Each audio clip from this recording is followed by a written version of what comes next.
भूर्भुवः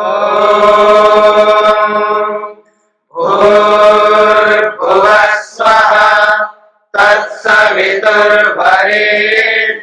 भर्गो देवस्य धीमहि धियो यो नः प्रचोदयात्।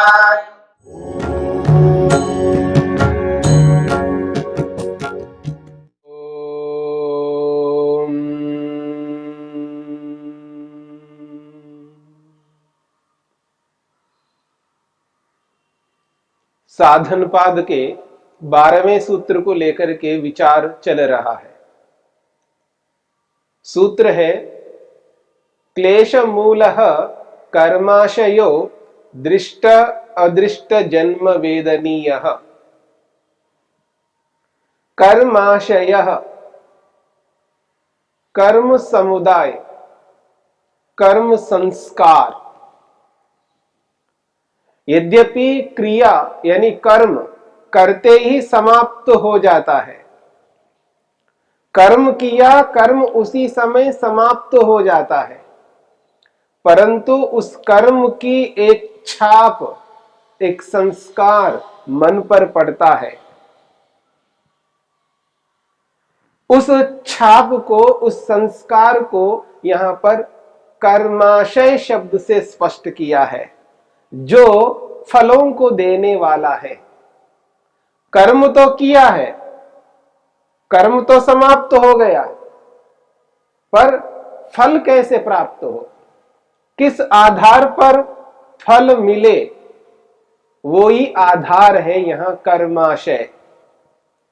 जो हम अनगिनत कर्म करते हैं, प्रातःकाल उठने से लेकर के रात्रि में सोने तक, न जाने कितने कर्म हम मन से करते हैं, वाणी से करते हैं और शरीर से करते हैं।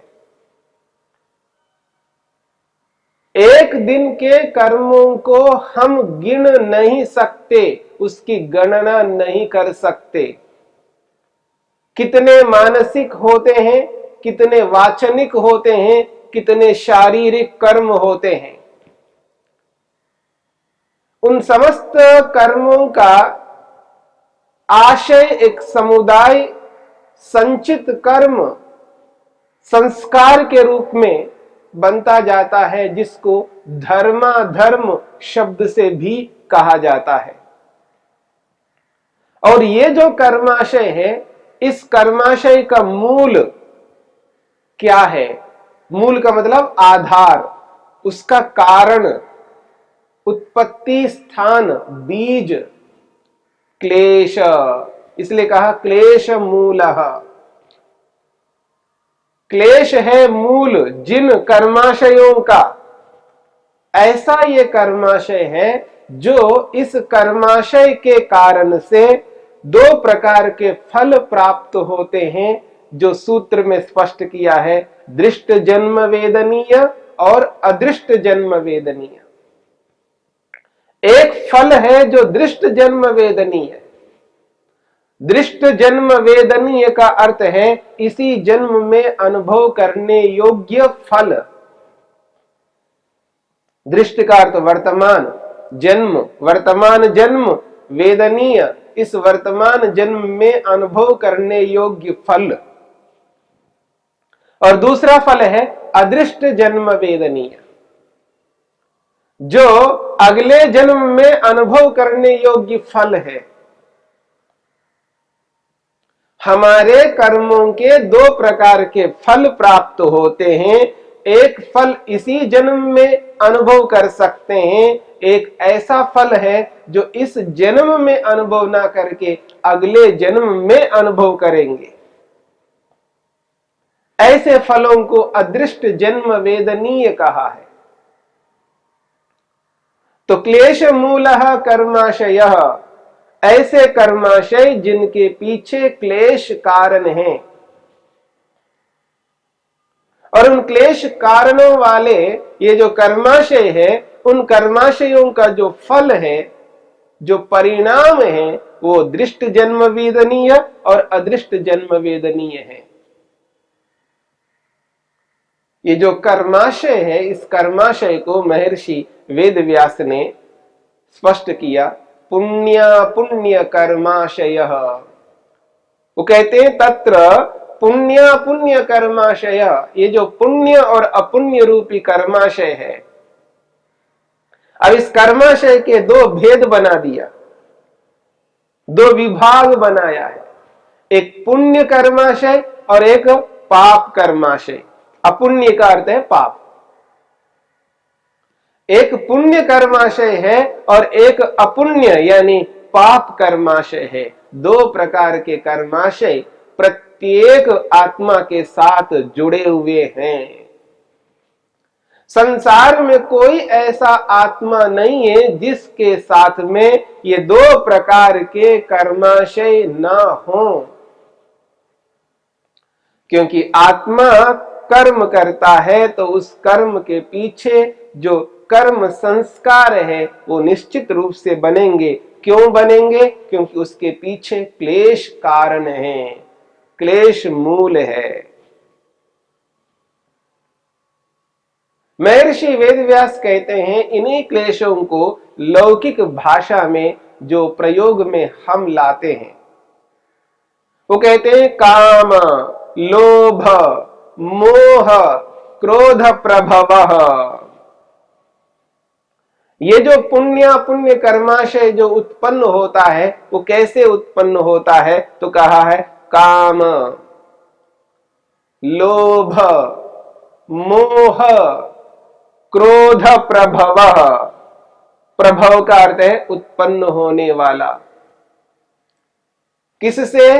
काम, कामना से। लोभ, लोभ से, लालच से।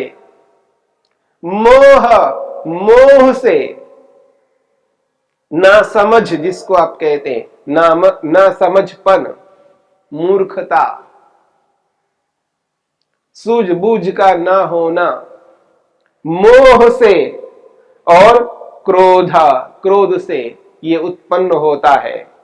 कौन? पुण्य पुण्य कर्माशय, पुण्य कर्माशय और पाप कर्माशय। ये दोनों कामना से, काम से, लोभ से, मोह से और क्रोध से उत्पन्न होता है। कोई ये न समझे, कोई ये न अनुभव करे कि ये क्लेश केवल पाप कर्मों को ही उत्पन्न कराते हैं, ये क्लेश पुण्य कर्मों को भी उत्पन्न कराते हैं। चाहे वो पाप हो या पुण्य हो, ये दोनों ही इन्हीं क्लेशों के कारण से उत्पन्न होते हैं। हमने विचार किया था पीछे, काम, काम से व्यक्ति दो प्रकार के कर्म करता है, या तो व्यक्ति पाप कर्म करता है या पुण्य कर्म करता है। काम से प्रेरित होकर के व्यक्ति अनिष्ट करता है, काम से प्रेरित होकर के इष्ट कर्म करता है। एक सद्गृहस्थी, एक पति पत्नी मिलकर के सद्भावना से संतान की उत्पत्ति करते हैं, ये पुण्य कर्म है। योजनाबद्ध होकर के जब किसी संतान को जन्म देते हैं तो ये पुण्य कर्म है, और वो काम से प्रेरित होकर के ही संतान की उत्पत्ति की जा सकती है। लेकिन जो व्यक्ति काम से प्रेरित होकर के संतानोत्पत्ति नहीं करता है, केवल भोग करने की इच्छा से काम को पूरा करता है, वो ही पाप कर्म है। यह अर्थ नहीं है कि गृहस्थी होने के नाते कि उसे ये स्वीकृत है वो बिना संतान के ही वो काम का प्रयोग करता जाए, ये स्वीकृत नहीं है। फिर भी ऐसा करता है वो पाप है। इसलिए गृहस्थी को भी ब्रह्मचर्य का पालन करने का विधान है। ब्रह्मचर्य का पालन सबको करना है। गृहस्थी केवल संतानोत्पन्न करने के लिए ही प्रयोग करता है, बाकी समय में ब्रह्मचर्य का पालन करना है। रजवीर की रक्षा प्रत्येक व्यक्ति को करनी है। काम का प्रयोग यदि व्यक्ति उचित करता है, वह भी गृहस्थी होकर के करता है तो वो पुण्य है। यदि वो नियम विरुद्ध करता है वो पाप है। आज संसार में जो गृहस्थी नहीं है, जो अविवाहित है, जो विवाह ही नहीं करते हैं पर काम की पूर्ति करना चाहते हैं, ये सारा का सारा पाप है। पाप इस प्रकार से होता है, काम से प्रेरित होकर के व्यक्ति पुण्य भी करता है और पाप भी करता है। और जो व्यक्ति ईश्वर को प्राप्त करना चाहता है, समाधि लगाना चाहता है, मन को एकाग्र करना चाहता है, ऐसे व्यक्ति को काम का प्रयोग पुण्य के रूप में करना होगा, पाप के रूप में नहीं करना होगा।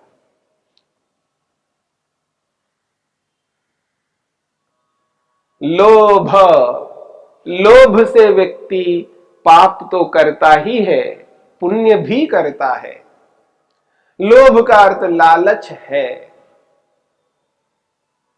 लोभ का अर्थ लालच है। इस लोभ से प्रेरित होकर के बड़े बड़े पाप होते हैं और बड़े बड़े पुण्य भी होते हैं। हमें देखना यह है कि हम इस लोभ से प्रेरित होकर के पुण्य करें या पाप करें। विद्यार्थी को पढ़ने में लोभ करना चाहिए। महर्षि स्वामी दयानंद सरस्वती लिखते हैं, विद्यार्थी को पढ़ने में लोभ करना चाहिए। यदि पढ़ने में लोभ नहीं करता है तो विद्या ग्रहण नहीं कर सकता। तो पढ़ने में लोभ करे तो विद्यार्थी के लिए वो पुण्य है। यदि अध्ययन छोड़ करके पढ़ाई की छोड़ करके अपनी उन्नति को छोड़ करके और विषयों में लोभ करने लग जाए विद्यार्थी, तो वो पाप बन जाएगा। यदि पढ़ाई को छोड़ करके वो खेल में लोभ करने लग जाए जबकि वो खेल का समय नहीं है, तो वो पाप हो जाएगा। इसलिए लोभ को समझना है। लोभ कहां पर लाभकारी है, कहां पर हानिकारक है, इस बात को समझ करके लोभ का व्यक्ति प्रयोग करता है। व्यक्ति लालच करता है धन के लिए, धन पाने के लिए इतना लोभ करता है, व्यक्ति अन्याय करता है, अधर्म करता है, पाप करता है, हिंसा करता है, चोरी करता है, इस लोभ से प्रेरित होकर के। लोभ व्यक्ति को पता नहीं कहां व्यक्ति को पहुंचा देता है, जहां व्यक्ति कभी पहुंचना नहीं चाहता है। तो लोभ है। लोभ से व्यक्ति दान देता है, मेरा पुण्य हो जाए, मेरा धर्म हो जाए, मेरी प्रशंसा हो जाए, मेरी वाहवाह हो जाए, लोग मेरे को जाने समझे। इस लोभ से व्यक्ति पुण्य कर्म करता है, दान देता है, सेवा करता है। पता नहीं व्यक्ति कैसे कैसे अच्छे अच्छे कर्मों को करता है, इस लोभ से प्रेरित होकर के। ऐसा करना उचित है, पर लोभ से प्रेरित होकर के किसी की हिंसा नहीं करना, किसी का अन्याय नहीं करना, किसी की चोरी नहीं करनी। लोभ से प्रेरित होकर के ऐसा संग्रह नहीं करना। लोभ से प्रेरित होकर के व्यक्ति अन्याय अनिष्ट व्यक्ति करने लगता है, हिंसा करने लगता है, तो समझ लेना वो लोभ व्यक्ति को दुख देने वाला है। उस लोभ से व्यक्ति पुण्याशय को न बना करके वो पापाशय को बनाएगा, पाप कर्मों को बनाएगा। इसलिए पुण्य कर्माशय बनाना है, पाप कर्माशय नहीं बनाना है। लोभ एक व्यक्ति को ऐसा आकर्षण प्रदान करता है व्यक्ति, और उसमें ऐसा डूबता जाता है उस लोभ में, उसको एक के बाद एक, एक के बाद एक और लोभ और लोभ, लोभ की आकांक्षा बहुत बढ़ती जाती है। व्यक्ति जब कोई ऐसा अनिष्ट कर्म करने लगता है, उस अनिष्ट कर्म से व्यक्ति को कुछ प्राप्ति हो जाती है, उस प्राप्ति से व्यक्ति प्रेरित होकर के और लोभ करने लगता है, और लोभ करने लगता है, और लोभ करने लगता है। उस लोभ के कारण से न जाने व्यक्ति कितना अनिष्ट कर डालता है। जुआ खेलता है व्यक्ति, जुए के अंदर व्यक्ति को कुछ प्राप्त हो गया, कुछ धन आ गया है, और व्यक्ति को लोभ होने लगता है, और धन लगाता है, और थोड़ा प्राप्त करता है, और ऐसा करता जाता है, और अंततो गत्वा उस लोभ व्यक्ति को खा जाता है। व्यक्ति कंगाल हो जाता है। जुए से कभी लाभ नहीं हो सकता, तात्कालिक लाभ अवश्य हो जाए। इसलिए लोभ से व्यक्ति ऐसा अनिष्ट कर्म कर डालता है, बाद में बैठ करके पश्चाताप ही करना पड़ता है। इसलिए लोभ जो है व्यक्ति को ऐसे ऐसे कर्मों को कराता है, इसकी कोई सीमा नहीं है। आखिर इस लोभ में है क्या? राग है। लोभ का अर्थ राग है और कुछ नहीं। इस लोभ रूपी राग से व्यक्ति प्रेरित होकर के अनिष्ट से अनिष्ट कर्म करता है, और इष्ट से इष्ट कर्म भी कर सकता है, पर यह सूझबूझ लाना पड़ेगा। व्यक्ति को सावधान रहना होगा, कहां लोभ करना चाहिए और कहां लोभ नहीं करना चाहिए,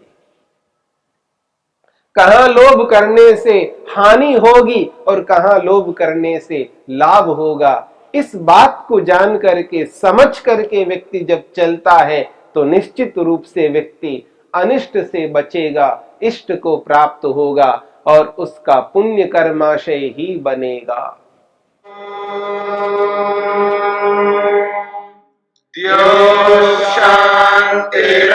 शांतिरंतरिक्षं शांति पृथिवी शांतिरापः शांतिरोषधयः शांतिः वनस्पतयः शांतिर्विश्वे देवाः शांतिर्ब्रह्म शांति सर्वं शांति शांतिरेव शांति क्षमा शांतिरेधि। ओम शांति शांति शांति।